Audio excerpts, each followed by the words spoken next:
کیوں New Zealand کا 80% حصہ خالی پڑا ہے؟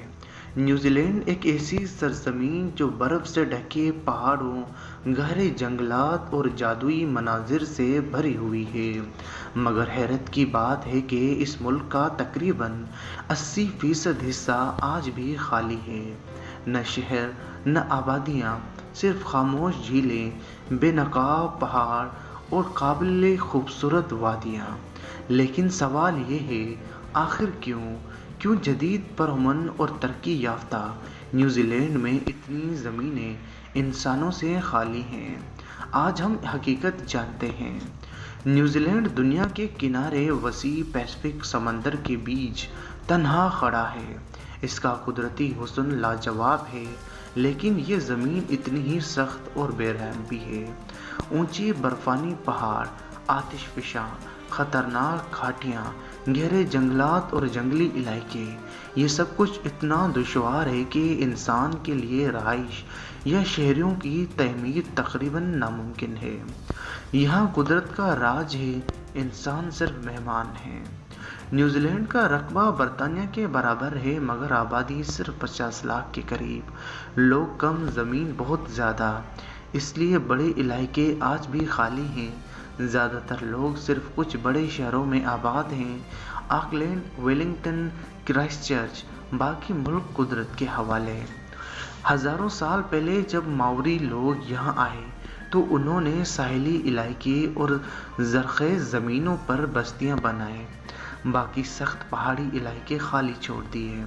بعد میں یورپی آبادکاری بھی انہی جگہوں پر آباد ہوئے، کیونکہ جنگلوں اور ہمالیہ جیسے پہاڑوں میں رہنا مشکل تھا۔ یوں نیوزی لینڈ کی آبادکاری کی بنیاد ہی خالی زمین پر قائم ہوئی۔ نیوزی لینڈ کی ایک بڑی خاص بات یہ ہے کہ اس کے تقریباً 1/3 زمین نیشنل پارکس، جنگلات اور قدرتی ذخائر کے طور پر محفوظ ہیں۔ فیوریڈا لینڈ کے برفیلے پہاڑ، ٹونگاریرو کے آتش فشاں میدان، یہ سب علاقے انسانوں کے قدموں سے محفوظ رکھے گئے ہیں۔ حکومت ایسے مقامات پر تعمیرات یا آبادی کی اجازت نہیں دیتی۔ قدرتی ماحول کو بچانا نیوزی لینڈ کی اولین ترجیح ہے۔ نیوزی لینڈ کی معیشت زراعت، ڈیری فارمنگ، سیاحت اور قدرتی وسائل پر چلتی ہے۔ بڑے صنعتی شہروں یا کروڑوں کی آبادی کی ضرورت نہیں۔ گائے، بھیڑیں، چراگاہیں، وائن بارز، ان سب کو کھلی جگہیں چاہیے، شہری بھیڑ نہیں۔ اس لیے ملک کے زیادہ حصے آج بھی قدرتی ہیں، نہ کہ آبادی والے۔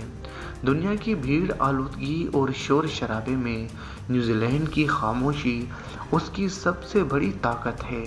یہی خالی زمینیں لاکھوں سیاحوں کو کھینچ کر لاتی ہیں۔ یہی ماحول ملک کو دنیا کے محفوظ ترین مقامات میں شامل کرتا ہے۔ یہی فطرت نایاب پرندوں اور جانوروں کے لیے آخری پناہ گاہیں ہیں۔ جو دنیا خالی کہتی ہے، نیوزی لینڈ اسے خزانہ سمجھتا ہے۔ نیوزی لینڈ صرف ایک ملک نہیں، یہ قدرت کا ایک خاموش شاہکار ہے، اور شاید یہی وجہ ہے کہ اس کا 80% حصہ آج بھی انسان نہیں بلکہ فطرت کے قبضے میں ہے۔ میں ہوں عبد المالک اور یہ تھی نیوزی لینڈ کی خاموش وادیوں اور خالی زمینوں کی اصل کہانی۔ مزید دلچسپ ڈاکیومنٹریز دیکھنے کے لیے ہمارے چینل حقیقت داستان کو سبسکرائب ضرور کریں۔ ملتے ہیں کسی اور نئی ویڈیو میں، تب تک کے لیے اللہ حافظ۔